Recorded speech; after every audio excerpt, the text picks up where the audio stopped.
Break के बाद आपका स्वागत है। यूपी की राजनीति में भीम आर्मी चीफ चंद्रशेखर आजाद ने एक बयान से चर्चाओं का दौर तेज हो गया है।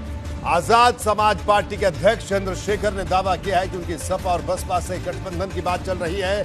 इसके लिए शर्त रखी गई है कि सभी 403 सीटों पर भाजपा को रोकने की कोशिश की जाए। इस एक बयान से पश्चिमी यूपी में एक नए सियासी समीकरण बनते नजर आ रहे हैं।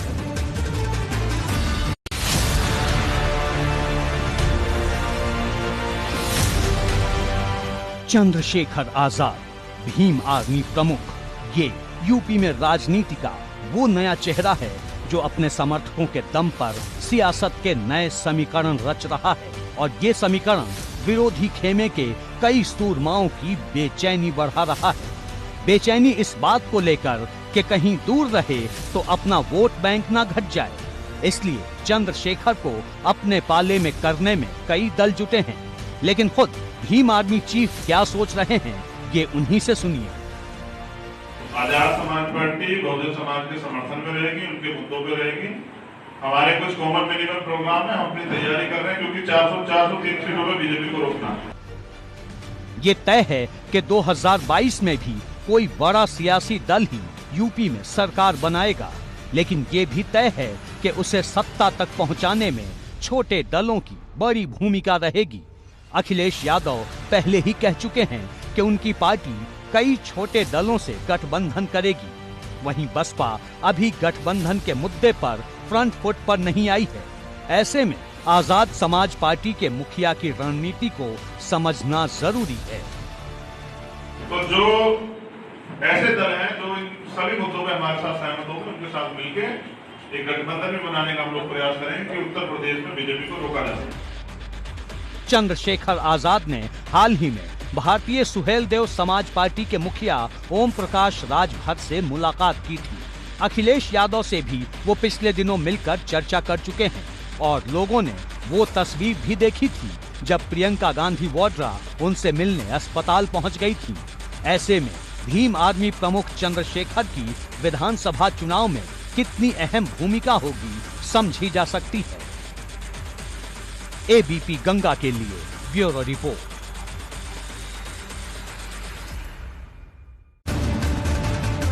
और इस वक्त एबीपी गंगा पर आजाद समाज पार्टी के राष्ट्रीय अध्यक्ष चंद्रशेखर आजाद खुद हमारे साथ जुड़ चुके हैं। उनसे बात करते हैं। चंद्रशेखर आजाद जी, आपका स्वागत है एबीपी गंगा में। जी धन्यवाद। जय भीम जी। चंद्रशेखर जी, ये बताइए कि उत्तर प्रदेश में विधानसभा चुनाव आ रहे हैं। आपकी और आपकी पार्टी क्या गठबंधन करेगी, किसके साथ करेगी? मैं सीधे सवाल के साथ आ रहा हूं आपके पास।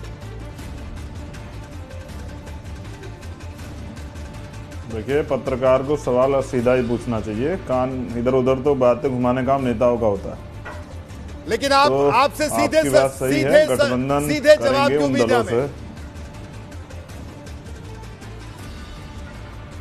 मैं आदमी बड़ा सीधा हूं और सीधे जवाब देता हूं। देखिए, बिल्कुल गठबंधन करेंगे। जिन दलों से वार्ता चल भी रही है, जिन मुद्दों पे हमारी जो मांग है, जिन मुद्दों के लिए हम लोग लड़ रहे हैं, उन मुद्दों पे जिन दलों से सहमति होगी उनसे गठबंधन होगा। गठबंधन की जानकारी आप सब लोगों को दी जाएगी। गठबंधन चुनाव लड़ा जाएगा क्योंकि पिछले जो चुनाव हुए उनके हालात देखें और वर्तमान में मेरे लिए राजनीतिक कुर्सी से ज़्यादा मेरे लिए जरूरी उत्तर प्रदेश की जनता का भला और उत्तर प्रदेश में रहने वाले बहुजन समाज को सुरक्षित रखना। जिस तरह से पिछले 4.5 सालों में जनता बेहाल हुई है उत्तर प्रदेश में, उनकी भावनाओं का ख्याल रखना और उनको गुमराह ना होने देना। तो मैं अपनी जिम्मेदारी अदा करूंगा, इसलिए चाहूंगा कि एक बड़ा गठबंधन बने। नेता क्या चाहते हैं ये तो मुझे नहीं पता, जो बड़ी बड़ी पार्टियों के नेता, लेकिन मैं, क्योंकि भारतीय संविधान की सुरक्षा के लिए हम लोग काम कर रहे हैं, मानवता कल्याण के लिए हम लोग काम कर रहे हैं, इसलिए जो है मेरा प्रयास है कि गठबंधन बने। जी, लेकिन चंद्रशेखर ये बताइए कि सपा बसपा दोनों पार्टियों के साथ भी आप तैयार हैं जाने के लिए? कोई दिक्कत नहीं है आपको? देखिए, जिनसे समझौता होता है उनसे संघर्ष नहीं होता। और जिनसे संघर्ष होता है उनसे समझौता नहीं होता। तो मेरी इन दलों से लड़ाई तो कोई नहीं है मेरी। तो मैं तो किसी भी दल के साथ जिससे मेरे लोगों के अधिकार सुरक्षित रहें, तो वो जिससे मैं अपने लोगों का भला कर सकूं जो बेबस हैं। जी एक तरफ सुनिए रोहित जी, बोलिए। एक तरफ लोगों के तन पे कपड़े नहीं है, पेट में रोटी नहीं है, नौजवानों पे रोजगार नहीं है, महिलाएं सुरक्षित नहीं है। वहां ये अरबों खरबों रुपए भारतीय जनता पार्टी जो है वो सिर्फ विज्ञापन पे खर्च कर देती है। जिन लोगों को सिर्फ सत्ता से मतलब है वो उनसे मेरे रिश्ते नहीं है। उनको मैं सत्ता में रहने भी नहीं देना चाहता। मैं चाहता हूं कि ऐसे भ्रष्टाचारियों की राजनीति को मैं गठरी बांध के समुद्र में फेंक दूं। लेकिन जिनसे मेरे वैचारिक तो कुछ मतभेद हो सकते हैं, लेकिन जिनके साथ मिलकर मैं अपने लोगों के अधिकार दिला सकता हूं, तो उनके साथ गठबंधन करने में कोई बुराई नहीं। लेकिन चंद्रशेखर, आपको कई उत्तर प्रदेश की सियासी पार्टियां, सीधे तौर पर अगर मैं बसपा की बात करूं, वो तो आपको दोस्ती के नाते से ज्यादा चुनौती समझती हैं। आपको आप पर कई बार अप्रत्यक्ष तौर पर कई ट्वीट्स के जरिए तंज भी कसे जा चुके हैं, आपको भी पता है। इस पर क्या कहना है? ये आप भी समझते हैं, कमजोर का कोई विरोध नहीं करता है, हर व्यक्ति ताकतवर का विरोध करता है। तो आजाद समाज पार्टी ताकतवर है। चंद्रशेखर को बहुजन समाज के लोगों ने तैयार किया है। दलितों की बहुत बड़ी भूमिका है, पिछड़ों की, आदिवासियों की, मुसलमानों की, सिखों की, बुद्धिस्टों की बहुत बड़ी भूमिका है जिन्होंने तैयार किया है। तो जब हक की बात होगी तो जरूरी नहीं कि सब लोग सहमत होंगे। तो मैं उनका भी स्वागत करता हूं जो आलोचना करते हैं, मैं उनका भी स्वागत करता हूं जो सम्मान करते हैं। बेसिकली मेरा सम्मान और मेरी आलोचना इस बात से स्पष्ट होती है कि मेरे लोगों को अधिकार कितने मिल रहे हैं। तो मुझे फर्क नहीं पड़ता मेरे बारे में कोई क्या कहता है, बुआ जी का स्वागत है वो जो कुछ कहती है। मैं तो उनसे भी कहना चाहता हूं कि आप जिस वर्ग के वोट से आप 4-4 बार मुख्यमंत्री बनी, आपको ये उनकी हालत के बारे में भी देखना चाहिए। आज पिछले 4.5 साल में यूपी में सरकार तो रोहित जी कहीं की रही हो, किसी प्रदेश में किसी पार्टी के अन्याय अत्याचार तो सब जगह हुआ है जी। चाहे वो राजस्थान की सरकार क्यों ना हो, कांग्रेस की। लेकिन यूपी में जो हमने देखा, आपने हाथरस देखा, आप सब लोग मीडिया वालों के वजह से उस परिवार को न्याय मिलना संभव हो पा रहा है कि जब अपराध होता है तो अपराधियों को बचाने के लिए पूरी सरकार खड़ी होती है, नेता चुप होकर बैठ जाते हैं। तो जब दलित बच्चों की जो है इज्जत तार की जाती है, उनको मारा पीटा जाता है, उनका सामूहिक अपमान होता है, उनको जो है तमाम तक सताया जाता है, थाने में उनकी रिपोर्ट नहीं लिखी जाती, अधिकारी उनके सुनते नहीं, उनकी जमीन दबा ले जाते हैं, उनके घर जलाए जाते हैं। जब ये अन्याय होता है तो ये नेता नहीं आते, तब भीम आर्मी जाती है। और एक भीम आर्मी कार्यकर्ता रात को धूप में, बारिश में, आंधी में मोटरसाइकिल से जाके इस लड़ाई को लड़ता है। तो जनता का विश्वास बढ़ रहा है आजाद समाज पार्टी और भीम आर्मी के प्रति, और यही विश्वास जो है उनको सत्ता में स्थापित करेगा। और जब वो सत्ता में आज उनके हाथ में होगी तभी उन लोगों का भला हो सकता है। ठीक है, किसी दूसरे के भरोसे उनका भला नहीं होगा। जो लोग नारे देते सबका साथ सबका विकास, उन्होंने तो दिखा दिया क्या किया उत्तर प्रदेश में जी। ठीक है, ये बात आपने कही।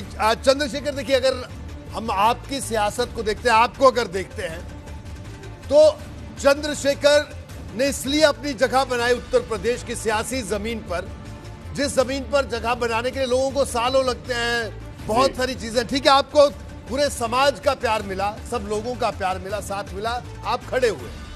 लेकिन आपके सफर में जो सबसे बड़ी खूबी, सबसे बड़ी ताकत आपकी थी, या आपकी है, मैं कहूंगा, ये जो मैं समझता हूं एक राजनीति का विद्यार्थी होने के नाते, वो आपकी सीधी बात करना। क्योंकि आज भी इस देश का आम आदमी सीधी बात समझता है, गांव में रहने वाला आदमी। लेकिन अब चंद्रशेखर आजाद थोड़े से पॉलिटिकल बातें करना शुरू कर दी कि हम ये भी कर सकते हैं, यहां भी जा सकते हैं, वहां भी जा सकते हैं। ये मैं इसलिए सवाल पूछ रहा हूं क्योंकि जो आपके यूएसपी, जिस वजह से युवा आपको पसंद करते हैं कि चंद्रशेखर बिना लाग लपेट के बात करते हैं। लेकिन अब इतना क्यों सोचना पड़ रहा है? मैं रोहित जी एक तरफ क्यों नहीं होना पड़ रहा है? राजनीतिक पार्टी बनाने के बाद, जी बोलिए। अच्छा, राजनीतिक पार्टी बनाने के बाद मेरे पास उन करोड़ों, राजनीतिक पार्टी बनाने के बाद रोहित जी मेरे पास उन करोड़ों लोगों की जिम्मेदारी है जो विश्वास करते हैं कि इस व्यक्ति के होते जो है, ये जो हमारा बेटा है, ये हमारा भाई, इसके होते हमें न्याय मिलेगा। तो उनकी भावनाओं की मैं कद्र करता हूं। अगर मैं पहले ही अपने सारे पत्ते खोल दूंगा तो फिर ये सरकार के लोग जो हैं मुझे कहाँ चैन से बैठने देंगे। जैसे मैं आपको बता रहा हूँ, अभी सीधी बात सुनना चाहते हैं ना आप, सुनिए। अभी 1 तारीख से साइकिल यात्रा शुरू होगी। गांव गांव जाके बीजेपी ने जो मैनिफेस्टो बीजेपी लाई थी कि हम ये भी करेंगे, ये भी करेंगे, ये भी करेंगे, और जो नहीं किया और जो पिछले 4.5 साल में उत्तर प्रदेश को दिया, वो सब गांव गांव जाके आम आदमी को बताने का प्रयास किया जाएगा। उसको ये बताया जाएगा कि आपकी एक गलती से भारतीय जनता पार्टी सरकार में उत्तर प्रदेश जो है बेहाल हो गया। फिर साइकिल यात्रा खत्म होगी तो पैदल यात्रा शुरू हो जाएगी। मैं खुद पैदल यात्रा पूरे उत्तर प्रदेश में करूंगा। वो खत्म होगी तो नुक्कड़ सभा स्टार्ट हो जाएंगी। वो खत्म होगी तो विधानसभा मीटिंग स्टार्ट हो जाएगी। फिर जिलों में मीटिंग स्टार्ट हो जाएगी। फिर प्रदेश स्तरीय जो है बड़ी बड़ी रैलियां होंगी। तो मैं तो सीधी बात बता रहा हूं कि हमने कमर कस ली है। किसी भी कीमत में इस बार सत्ता में शामिल होंगे और अपने लोगों के अधिकारों की लड़ाई लड़ेंगे, अपने अधिकारी कर्मचारियों को सुरक्षित करेंगे, उनको न्याय देंगे, उनको काम करने का मौका देंगे जो पिछली सरकारों ने नहीं दिया है। जहां बेबसी हमारे लोगों के चेहरों पे है, वहीं नौजवानों में इस बात का उत्साह है कि इस बार उनकी भागीदारी निश्चित है। ठीक है, तो जिसके साथ गठबंधन करके मैं यहाँ बहुजनों का भला कर सकूं, उनको न्याय दिला सकूं, उनकी जान बचा सकूं, उनको एजुकेशन दिला सकूं, उनको रोजगार दिला सकूं, उनको सुरक्षित रख सकूं। देखिए, मैं एक गरीब का बेटा हूँ रोहित जी, पूरी ईमानदार से बताता हूँ जी। मैं दिल्ली में हूँ जी। जब मैं देखता हूँ कि अमीर लोग एसी में रहते हैं, मुझे अमीरों से कोई लड़ाई नहीं। अमीर लोग एसी में रहते हैं इस टेम्परेचर में, लेकिन मैं देखता हूँ यहाँ बहुत बहुसंख्यक रूप से जो झोपड़ियों में लोग रहते हैं, छोटे छोटे घरों में लोग रहते हैं, अपना जीवन चला रहे हैं। वो किस तरह समय पास करते हो। मैं गाँव से आता हूँ, मैं गाँव की समस्याओं को जानता हूँ, मैं किसानों की समस्याओं को जानता हूँ। किसानों को के साथ क्या बेकदरी हुई है। अभी अब किसानी उपकरण के रेट बढ़ा दिए हैं, खाद के रेट बढ़ा दिए हैं, बीज के रेट बढ़ा दिए हैं। ये तानाशाही जो उत्तर प्रदेश में चल रही है, इसका अंत मैं चाहता हूं और पूरा उत्तर प्रदेश का अंत चाहता है। लेकिन जिन लोगों के लिए सरकारें रही है, उन्होंने जो भरोसा तोड़ा है ना, सबने तोड़ा जिनकी सरकार रही है, इसलिए जनता का विश्वास कम हुआ है। तो मेरी पहचान ही संघर्ष है। मैं संघर्ष से तैयार हुआ और मैं जब तक इस देश में, उत्तर प्रदेश में नहीं, जब तक इस देश में अन्याय, अत्याचार, गैर बराबरी खत्म नहीं कर देता, जब तक मैं ये आज आपके चैनल से के सामने वादा कर रहा हूं अपने करोड़ों लोग दर्शकों से, जो आपके करोड़ों दर्शक देख रहे हैं जी, कि जब तक इस देश में हर एक बहन बेटी सुरक्षित नहीं होगी और हर एक बहन बेटी को विश्वास नहीं होगा कि अब उनके भाई के हाथ में ताकत है, हम सुरक्षित हैं। मैं उस हर बहन बेटी से कहना चाहता हूं उत्तर प्रदेश की कि जो जुल्म जाति आप झेल रहे हो, इसका अंत होगा 2022 में। और मैं जिम्मेदारी लेता हूँ, किसी भी समाज की कोई बहन बेटी जो है उसके ऊपर जुल्म जाति अत्याचार नहीं होगा। ठीक है, अभी हुआ कि एक तो ये आपने आज अपनी बात कही है, को नचाया, अभी एबीपी का सुसाइड कर लिया। जी, मेरा एक और सवाल चंद्रशेखर आपसे है, क्या चंद्रशेखर, ये संकल्प है मेरा, प्रतिज्ञा जी, ये आपकी प्रतिज्ञा हमने सुनी, क्या चंद्रशेखर आजाद भी इस बार विधानसभा का चुनाव लड़ेंगे? ये सवाल का जवाब तमाम युवा जानने चाह रहे हैं, आपके जो चाहने वाले हैं। ये किसी ने पूछा नहीं है रोहित भाई, मैं पूछ रहा हूं, मैं भी आपका चाहने वाला हूं। आप जो हैं, आपकी पत्रकारिता जो उच्च स्तर की है। चंद्रशेखर जी, मैं भी आपका चाहने वाला हूं। किसने नहीं पूछा है, लेकिन मैं कह रहा हूं, हम भी आपके चाहने वाले, हम आपसे पूछ रहे हैं। जी, आपने सवाल पूछा है मुझसे जुड़ा जी, चलिए धन्यवाद। मैं आपने पूछा और मैं इसका जवाब दूंगा, बिल्कुल दिल से जवाब दूंगा जी। देखिए, अगर मुझे विधायक एमपी बनना होता तो वास्तविकता में मैं इस राजनीति से नफरत करता था जी। मैंने सत्ता की ताकत को उस समय महसूस किया जब मैं निर्दोष होते हुए 6 महीने जेल में रहने के बाद, और जिस दिन मुझे हाईकोर्ट द्वारा जो है बेल मिलती है, मेरे ऊपर रासुका लगा दी जाती है। 8 महीने मेरी पीठ को जो है तोड़ा जाता है, मेरा इलाज नहीं होता। और जब मैं दिल्ली का आंदोलन लड़ने आता हूं तो मैं देखता हूं कि निर्दोष होते हुए हमारे लोगों पर लाठियां चला जाती हैं। 96 लोगों ने यहाँ जेल काटी, दिल्ली में, तिहाड़ जेल में। और जो सिस्टम में भ्रष्टाचार है, जो पैसे की पावर के आगे निश्चित पूरा सिस्टम और सत्ता का नतमस्तक है, मैं इस पीड़ा को समझता हूँ। इसलिए मैं बनने के लिए नहीं हूँ, बनाने के लिए हूँ। मैं तो काशीराम साहब का चेला हूँ। जो लोग राम नाम पे लूट कर रहे हैं ना उत्तर प्रदेश में, काशीराम का चेला उस राम नाम की लूट को बंद करके ये जो जंगल राज से मुक्ति दिलाएगा। इसलिए मैंने तय किया, अगर पार्टी कैडर कहेगा, पार्टी का जो कोर कमेटी वो कहेगी तो अलग बात है, मगर मैं अपना फैसला आपके सामने प्रतिज्ञा के रूप में रखता हूँ कि मैं चुनाव नहीं लड़ूंगा। मेरा प्रयास रहेगा कि उत्तर प्रदेश की हर विधानसभा में घूम के अपने लोगों को तैयार करना। वो लोग जो हर बार उम्मीद सपना तो देखते हैं जब चुनाव आता है कि इस बार उनकी लड़ाई लड़ी जाएगी, इस बार उन्हें गरीबी से मुक्ति मिलेगी, इस बार उनके बच्चों को जो है अच्छा इलाज मिलेंगे।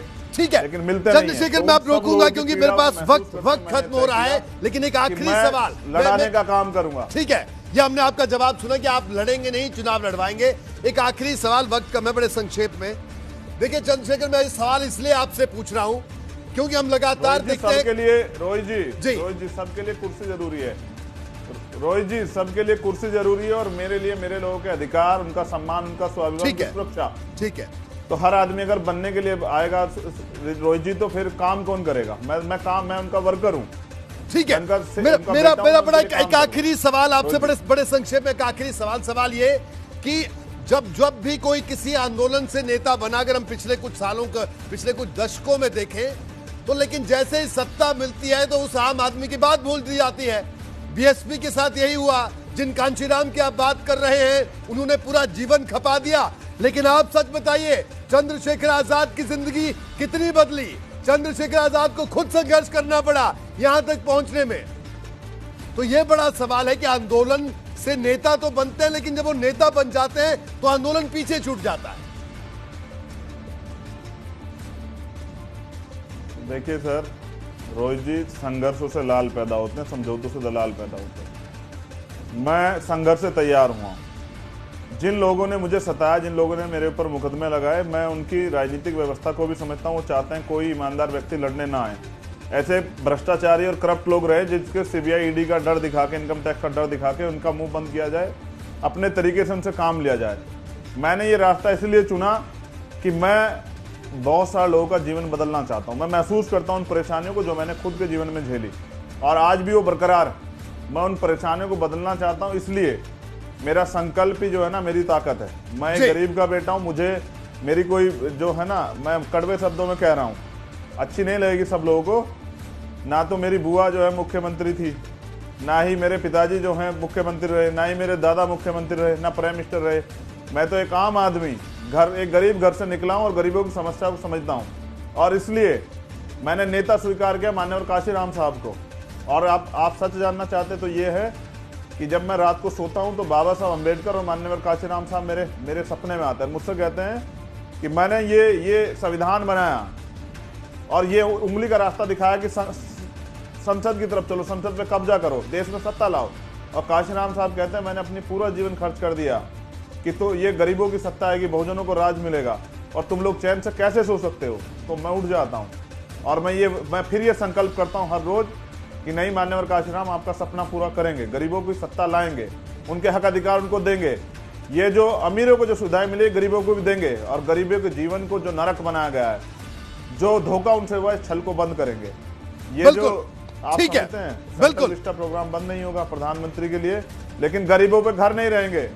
एक आखिरी बात मैं आपसे कहना चाहता हूं, अभी हरियाणा बॉर्डर पे 15,000 घर गिराए जा रहे हैं। कोरोना काल सब चीजें हैं, उनके लिए पुनर्वास की व्यवस्था नहीं। मैं उस आंदोलन को लड़ूंगा, लेकिन सरकार ये याद रखे, सरकार कोई भी हो, अगर कहीं बहुजनों पे अत्याचार होंगे, दलित, पिछड़े, आदिवासी, मुसलमान या किसी गरीब पे, किसी भी समाज के किसी बहन पे, तो आजाद समाज पार्टी उस हर शख्स के साथ खड़ी है, उनको न्याय। ठीक है चंद्रशेखर, अब मैं आपको रोकूंगा, लेकिन मैं आपको इतना जरूर बताऊंगा। बिल्कुल आपने तमाम बड़ी बातें कही और आपने कहा संघर्ष से आप पैदा हुए हैं और बिल्कुल संघर्ष करना चाहिए, युवा राजनीति में आए। और मैं आपको बता दूं कि मैं अपने खास शो में मेहमानों को इसलिए नहीं बुलाता कि मैं आपसे बहस करूं, आपको उस बहस में हरा दूं, खुद जीत जाऊं। मैं सिर्फ इसलिए बुलाता, और हमने आज आपको भी इसलिए इस प्लेटफॉर्म पर बुलाया कि हम आपकी बात सुन सकें और आपसे 4 सवाल पूछ सकें, क्योंकि आप नेता बनने जा रहे हैं। हम सब लोगों की जिंदगी की बागडोर आप संभालने का दावा कर रहे हैं, तो आपसे सवाल पूछने का हक हमें होना चाहिए। और बिल्कुल वाजिब एक बुनियादी सवाल हमने आपसे जाना, और इस चुनाव पर पूरा अधिकार है। आगे भी हम आपसे बात करते रहेंगे चंद्रशेखर, आप अधिकार है जी। और मैं नेता नहीं, बेटा बनके, भाई बनके इस काम को करूंगा, क्योंकि मैं इस व्यवस्था को बदलना चाहता हूं। दूसरी बात, आपने जो अभी कहा कि मैं बागडोर संभालूंगा और इस देश को वास्तविक सोने की चिड़िया बनाने के लिए काम करूंगा। ठीक है चंद्रशेखर, मैं आपको बहस में नहीं हराना चाहता रोहित जी। ये तो बहुत लोग हराने जीतने वाले। नहीं, मैंने वही कहा, हम अपने यहाँ मेहमानों को इसलिए नहीं बुलाते, हम उनकी बात सुनने के लिए बुलाते हैं, ताकि जनता को यह बता सकें कि नेता उनके क्या सोच रहे हैं और जनता के सवाल हम पूछ सकें। तो आपसे लगातार मुलाकात होती रहेगी, बात होती रहेगी इस चुनावों के दौरान। आपका बहुत बहुत शुक्रिया एबीपी गंगा से जुड़ने के लिए। जी जी रोहित जी जी जी बोलिए, आप अपनी बात पूरी कर मैं ऐसे लीजिए। पत्रकारों की डिबेट में उनसे वार्ता करने जाता भी नहीं। जी जिनका जमीर बिका हुआ होता है ऐसे पत्रकारों की वार्ता में मैं जाता भी नहीं। आप अच्छे पत्रकार हैं, इसलिए मैं आपसे बात करने के लिए हूँ। ठीक है। मैं चाहूंगा आपके लिए मंगल कामनाएं, पूरे देश के लिए मंगल कामनाएं। बहुत बहुत धन्यवाद। जी, आपका भी बहुत बहुत शुक्रिया। चंद्रशेखर आजाद हमारे साथ मौजूद थे, जिन्होंने बताया, अपने इरादे बताए और उनका कहना